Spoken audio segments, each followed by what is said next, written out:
Eu acho que é fazer, é a prática. Porque pós-graduação é muito legal, pesquisar é muito legal, mas nada melhor do que você pegar um projeto e começar do zero. Primeiro porque dá uma sensação muito boa de tipo, eu que fiz. É um orgulho muito grande.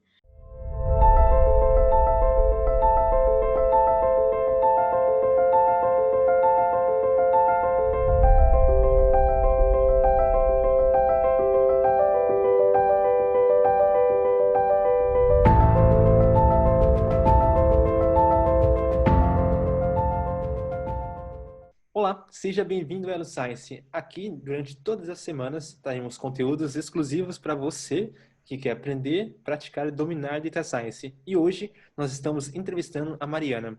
E, primeiramente, eu queria te agradecer, Mariana, por estar aqui conosco e aprender com você, sua caminhada, alguma coisa que você tem para nos ensinar e, consequentemente, as pessoas aprenderem também com alguma coisa com você. Então, quem é você? Fala um pouco de você, se apresenta. Olá, eu gostaria de agradecer pelo convite. Eu me chamo Mariana Massi, eu tenho 20 anos, eu sou formada em marketing e atualmente iniciei uma pós em ciência de dados.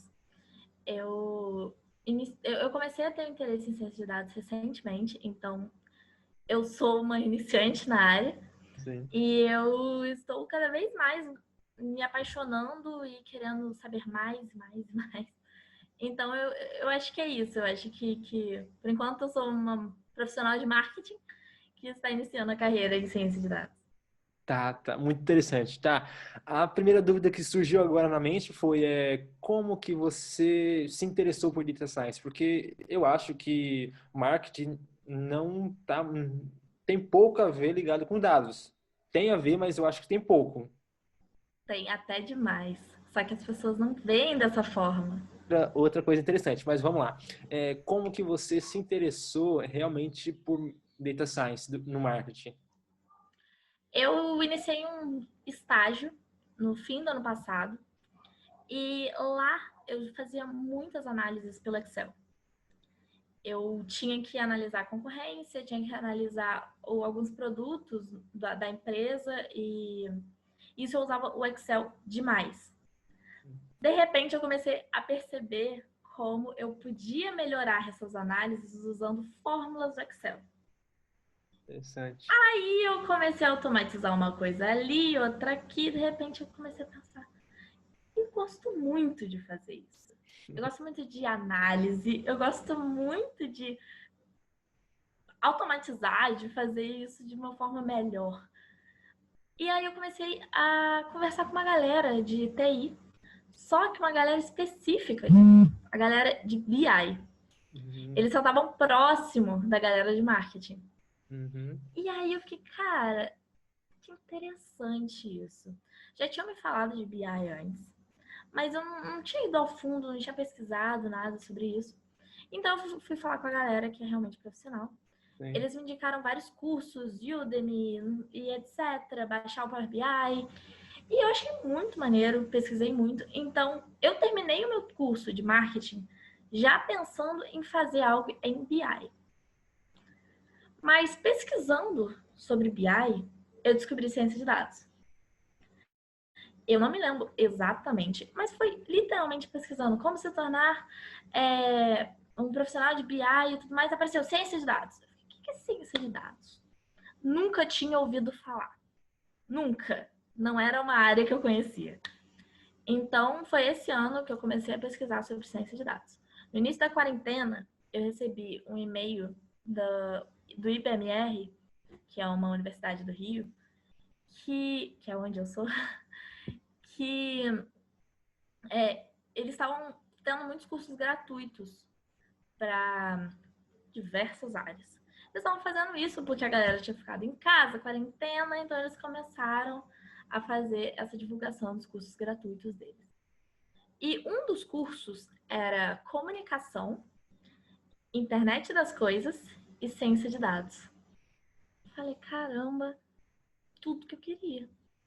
É gratuito, tem comunicação, tem ciência de dados, eu vou ver isso. Sim. Então eu fui lá introduzida de forma teórica machine learning, diversas coisas, internet das coisas, enfim. Daí eu comecei a me interessar. E nisso vi outros cursos também, assim, gratuitos, né, na internet, que tem de Python, de introdução à ciência de dados. E, enfim, começou assim e aos poucos eu comecei a ver vídeos no YouTube e etc. Em julho, eu recebi um e-mail também do IBMR, que foi o curso que eu fiz, falando: você fez esse curso, a gente percebeu que você gostou, que etc. A gente queria te oferecer uma bolsa. Uau. Eu imagino que eles deviam ter feito isso com outros também. Mas foi uma oportunidade. Sim. Então, eu recebi acho que 80% de bolsa e comecei a pós-graduação em ciência de dados. Eu podia escolher qual era o curso, mas escolhi ciência de dados. E comecei lá em julho e foi assim o que me botou de verdade na área. Porque desde então eu era uma curiosa. No momento que eu comecei a pós, eu quero ser uma cientista de dados. Legal, legal. Isso é muito interessante. Tá, depois que você realmente decidiu começar na área de dados, qual foi o seu próximo passo? Ou o primeiro passo realmente focada na área de dados? O meu segundo passo foi aprender Python. A primeira coisa que eu fiz foi tentar fazer um programa, por mais bobo que fosse, de Python. Eu tinha muito medo de código. Eu tinha pavor de código, achava que era coisa absurda, bicho de sete cabeças, não sei fazer, não sei fazer, não sei fazer. Então eu passei meses sem tocar em código, mas eu sabia toda a teoria. Eu via vídeo na internet, eu pesquisava, eu sabia como fazer, mas no tempo eu não sabia.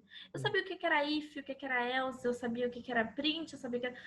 Enfim, eu sabia, mas eu nunca tinha feito.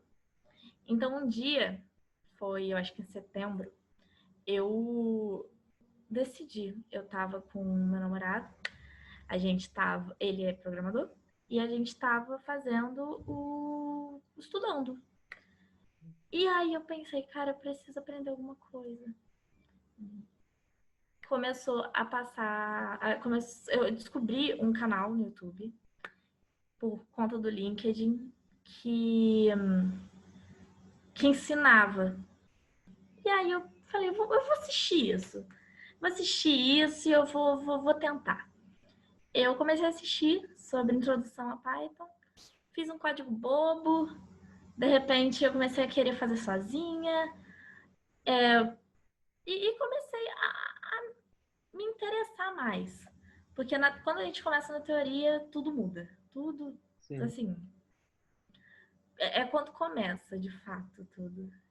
Então, meu segundo passo foi esse. Foi fazer um código bobo em Python e aprender um pouco, não só a teoria também, né? Sim, Porque eu já sim. estava vendo a teoria na pós-graduação também. Legal, legal.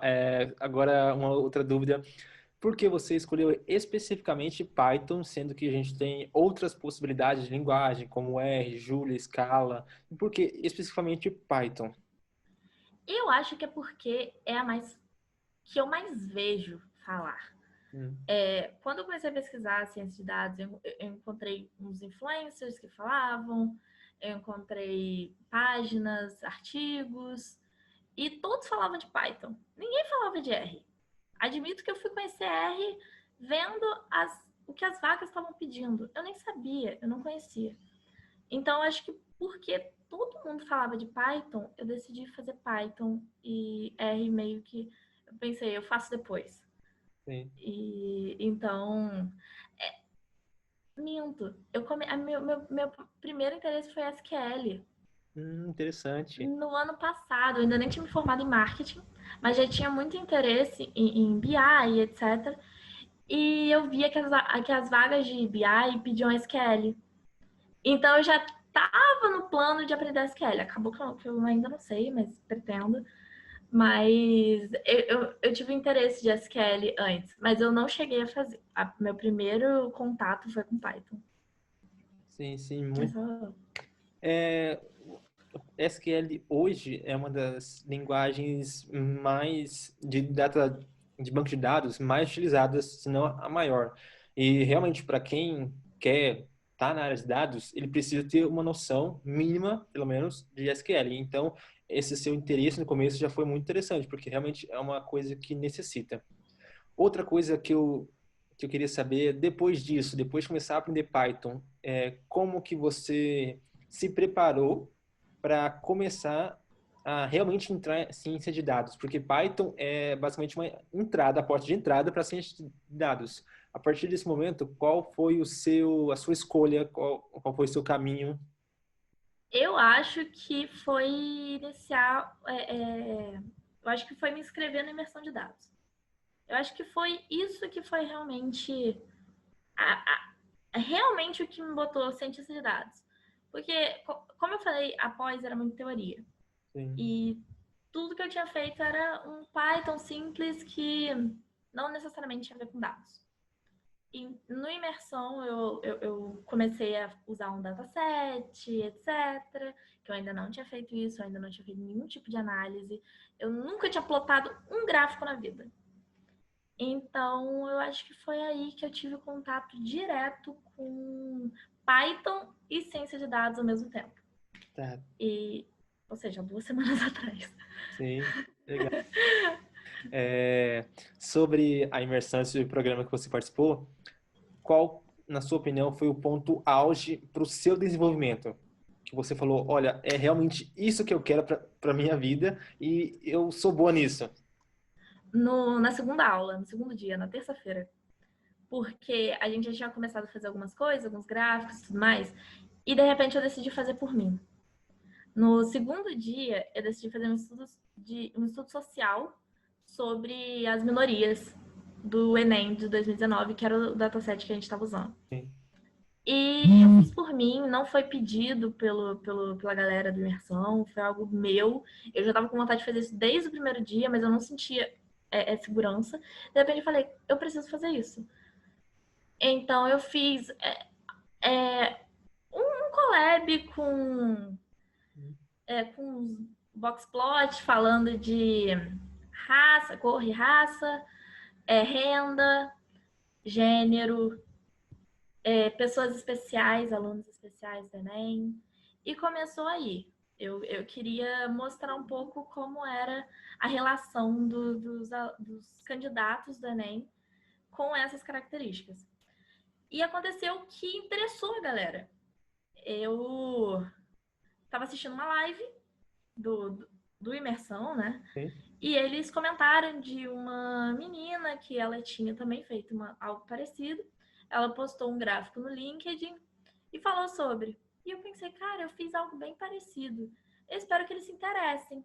Sim. Então eu coloquei lá para eles, eu fiz algo parecido. Quem tiver interesse, dá uma olhada. E a minha ideia era que os alunos olhassem, porque eu queria a opinião deles, ou então que, sei lá, servisse de alguma coisa. Só que me surpreendeu muito, porque o Paulo Silveira viu. E ele decidiu mostrar na live. E para mim isso foi um incentivo tão grande. Assim, o meu trabalho está sendo mostrado ao vivo. E eu nem esperava isso. Foi a minha primeira vez que eu fiz algo assim sozinha. Sim. E o reconhecimento dá muito incentivo.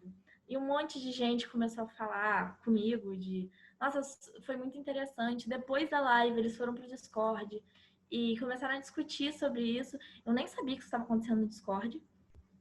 Eu entrei no chat do Discord, eu vi que tava mostrando o meu trabalho. Fiquei em choque, assim, gente, é o meu trabalho, o que tá acontecendo? Eu fiz alguma coisa errada? O que tá acontecendo? Por que meu trabalho tá sendo apresentado aqui? E aí eu liguei o meu áudio e falei, Thiago, que é o professor, né? Esse trabalho é meu, o que tá acontecendo? Foi literalmente assim. E aí ele me elogiou, deu diversas sugestões que foi crucial. Porque, como eu disse, foi meu primeiro trabalho. Então, eles começaram a dar sugestões, os alunos também, do tipo, se você pegasse esse pessoal X e você começasse a se questionar assim, como será eles em relação à idade, em relação ao estado, e começar a aumentar a análise de cada um, seria muito interessante e tudo mais. E aí eu percebi que a galera se interessava no assunto. Sim. E que eles estavam me dando muitas ideias também. E que o pouco que eu tinha feito tinha agradado. Então, esse foi, assim, o meu incentivo. Foi, ok, eu preciso fazer mais, eu preciso fazer mais. E foi muito bom, assim, o reconhecimento pra mim. Só isso já tava ótimo. Assim, pra começar, só esse reconhecimento que aconteceu pra mim já tava incrível, já tava nas nuvens. Assim. Sim, sim, interessante. É muito interessante mesmo, porque você colocou algo que para você não era tão assim, algo de outro mundo, mas quando as pessoas olharam, realmente era algo diferente, porque a gente está acostumado na área de dados a ver coisas basicamente no mesmo sentido. A gente está começando a ter muitas coisas enviesadas pro mesmo caminho. Então, quando você Aham, faz algo, você pode verificar isso nos projetos que foram criados. A grande parte foi para questão, pode ser questão de nota, questão, coisas assim. Mas quando você vê os projetos que se destacaram, são projetos que saíram dessa linha, saíram totalmente. é, Então, realmente, você tentar, pelo fato de você ter se exposto a isso, foi algo que realmente chamou a atenção deles, também me chamou a atenção quando eu vi o seu projeto. E porque eu estava no LinkedIn e não lembro o como ou porquê, ou se alguém compartilhou, ele apareceu para mim no meu feed. Eu uhum, achei interessante, eu vi primeiro a imagem dos dados e eu achei interessante, falei, eu comecei a ler. Aí eu comecei a ler que era todo um estudo de caso para quem tinha alguma, não lembro exatamente qual era o assunto, mas uma coisa bem social, era sobre autismo, se não me engano. era sobre autismo, era sobre transtorno do espectro autismo na educação. Na educação. E o impacto disso no Enem, né, no caso. Isso, quando eu vi aquele tema, eu falei, opa, vou ler um pouco. Aí eu comecei a ler, achei muito interessante e resolvi te convidar para estar aqui hoje. E tá, mas eu imagino que nem tudo foi fácil. Você disse que começou bem recente. Durante essa jornada, nesse, nessa imersão que você teve, qual foi o ponto que você achou que não conseguiria e qual foi o ponto que você ainda tem um pouco de dificuldade? Eu tive muitos problemas durante a semana imersão. Sim, No primeiro dia, eu entrei em desespero porque eu não sabia como plotar. Eu não tinha entendido como usava o Matplotlib.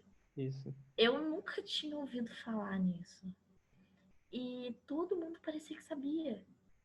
Eu fiquei tipo, ok, o que eu perdi? Onde que eu acho isso? E aí eu procurava no site, na galeria, eu via os códigos, eu copiava os códigos, adaptava com os dados que eu tinha e dava erro. Ficava dando erro, ficava dando erro, ficava dando erro, ficava, eu não entendo, eu não sei o que eu tô fazendo, não sei o que eu tô fazendo de errado, não sei fazer isso, não sei fazer aquilo. Minha vontade era desistir. Mas aí eu comecei a pedir ajuda pra galera do Discord. Falei, gente, eu não tô conseguindo. Eu tava até achando, essa galera deve me achar burra, porque eles estão falando e eu não sei, não faço ideia do que eles estão falando. Então, a galera do Discord foi crucial, inclusive, a comunidade, assim, 10 de 10. Eles me ajudaram muito. Toda dúvida que eu tinha, eles tiravam. E foi assim, eu já comecei com dificuldade. Na primeira aula eu já tava com dificuldade. E aí depois, a primeira, a segunda, a terceira eram bem parecidas uma com a outra, então eu comecei assim que eu consegui plotar, eu comecei a saber como fazer, peguei o ritmo. Na quarta aula começou Machine Learning. E eu comecei a também ter outras coisas para fazer durante o dia. Sim. Então, misturou a minha rotina, mas eu preciso focar nisso, mas é machine learning, eu nunca mexi com machine learning, que era outra coisa que eu via como coisa de outro mundo, como se fosse um robozinho, fazia ideia. E aí eu penei com machine learning. Eu fiquei, assim, muito tempo tentando. Até no momento eu, assim, preciso muito aprender mais, mas eu precisei assistir 3 vezes a última aula de imersão para eu conseguir entender como fazia. porque de início eu não tava entendendo nada, aquele negócio de treino, de teste, eu entrei em desespero, que eu não sabia. Outra coisa que eu tive dificuldade foi como criar função. Eu não entendia como criava isso. Eu peguei um código de alguém, copiei e fiquei olhando aquele código assim, tá, mas o que é isso? Eu não tinha entendido nada. Então, acho que meu maior problema... O plotar eu aprendi, beleza. Mas, assim, função e machine learning eu ainda tenho dificuldade. É algo que já tá na minha listinha. Eu preciso aprender. Eu preciso saber mais. É muito básico. É um conhecimento muito básico que eu preciso melhorar. Sim, sim, interessante. Mas realmente, machine learning eu acho que uma das partes mais difíceis em um projeto de data science, porque é, envolve muita coisa que a gente, quando está plotando um gráfico, quando está fazendo uma análise, a gente está focado naquilo ali. Mas quando é para usar machine learning, ele já abre a mente para outros mundos. Então, são outras possibilidades, outros universos que é possível. E tá, você participou isso e como foi o processo de você postar? Você disse que postou e as pessoas acharam legal, mas como que foi? Você criou algum storytelling? Como foi a sua estratégia para postar? O meu projeto... O meu projeto. Eu comecei a postar assim a data de entrega foi finalizada. É porque eu já tinha começado a postar coisas no LinkedIn. Sim, sim. Desde o primeiro dia eu já estava postando algumas coisas, já estava querendo que o meu LinkedIn ficasse direcionado às ciências de dados. E como foi a primeira vez que eu botei na prática, eu achei que seria interessante eu colocar algumas coisas. Então, desde o início, eu já estava fazendo isso. Mas quando eu fiz meu projeto, eu fiz ele na sexta, entreguei no sábado e Sim. acabava no domingo. Eu acho que foi no domingo de madrugada, segunda de dia, eu já estava postando no meu LinkedIn o meu projeto finalizado. Eu nem sabia qual era o resultado ainda do concurso. Não sei como chamar. E aí eu postei. E assim, foi só eu postar que já várias pessoas começaram a aparecer, a curtir, a comentar, a pedir para se conectar comigo. Isso já estava acontecendo, mas eu acho que com esse projeto também ajudou muito. Eu participo de alguns grupos também, de fora, né, do Imersão, eu participava de grupos da minha pós-graduação. Sim. Eu criei o meu, que é um grupo no LinkedIn, mas eu criei o meu próprio grupo de mulheres da minha pós-graduação. Sim. E como não tem tanta gente, eu decidi abrir portas também para as mulheres que estavam na imersão. E esse grupo eu já estava divulgando, já estava mandando esse link para vários lugares. E eu comecei a mandar os meus links do LinkedIn para os grupos que eu participava. E aí eu acho que começou a ter mais gente, mais gente. Eu mandava o meu LinkedIn na conversa do Discord. Então a galera do Imersão ia para lá. Então eu não só postei, ponto final, acabou. Eu fiz uma divulgação do meu LinkedIn. Porque o que acontecia? Ela tinha a área de resultados. As pessoas postavam o link do Collab. Eu postava o link do GitHub no LinkedIn e o link do LinkedIn no Discord. Sim. Porque a galera, para ver o meu projeto entraria no LinkedIn. Sim. E provavelmente curtiria, procuraria me fazer conexão, me seguir, etc. Então foi meio que essa estratégia que eu tentei fazer e eu acho que deu certo. Porque, sem brincadeira, em 24 horas eu tive mais de 100 conexões. Caramba. Então, né? E foi Foi isso. muito legal. É, agora já a gente está encaminhando para o final da entrevista. Para quem está começando, assim como você, qual é a sua dica para quem está começando? Eu acho que é fazer, é a prática. Porque pós-graduação é muito legal, pesquisar é muito legal, mas nada melhor do que você pegar um projeto e começar do zero. Primeiro porque dá uma sensação muito boa de tipo, eu que fiz, é um orgulho muito grande. E como eu falei, meu primeiro projeto que foi reconhecido lá atrás, ele era assim, eu fiz em terça-feira, na sexta-feira eu já estava fazendo outro, eu já estava olhando para esse e pensando, caraca, que horrível esse projeto. Na sexta-feira eu já estava fazendo algo muito maior. Então, faça. Porque foi isso. Eu comecei a fazer do zero e algo que foi super reconhecido para mim, tipo, ai, que feio. Faria tão diferente agora e tem que uma semana. Sim. Então, quando você começa a fazer, pegar a prática, você começa a evoluir também. Então, por mais que seja muito legal a gente saber a teoria, porque é importante, a prática é muito mais importante. E também eu acho que pede ajuda. Não tenha medo, não tenha vergonha. Pede ajuda. Eu me juntei com várias pessoas para criar projetos. O meu projeto foi criado junto com um participante, que foi o Lucas Kirali, que ele me mandou uma mensagem depois da primeira vez que apareceu na live, falando que tinha interesse em estudo social. Comecei a conversar sobre, tive ajuda. Porque qualquer dúvida, ajudei ele também, ajudei outras pessoas. Também não seja egoísta com seus conhecimentos, compartilhe seus conhecimentos, porque as pessoas também vão compartilhar o delas. Eu acho que é isso. Quando você faz isso, você avança muito mais rápido. Sim. Então, acho que essas são as minhas duas dicas. Faça e se você tiver problema, peça ajuda, não tem problema nenhum. Legal, legal. Muito interessante. Mariana, eu queria te agradecer pela nossa entrevista, pela nossa conversa e que a gente possa ter outras conversas, outras entrevistas. Então é isso. Eu te vejo na próxima semana e até lá. Tchau, tchau. Obrigada.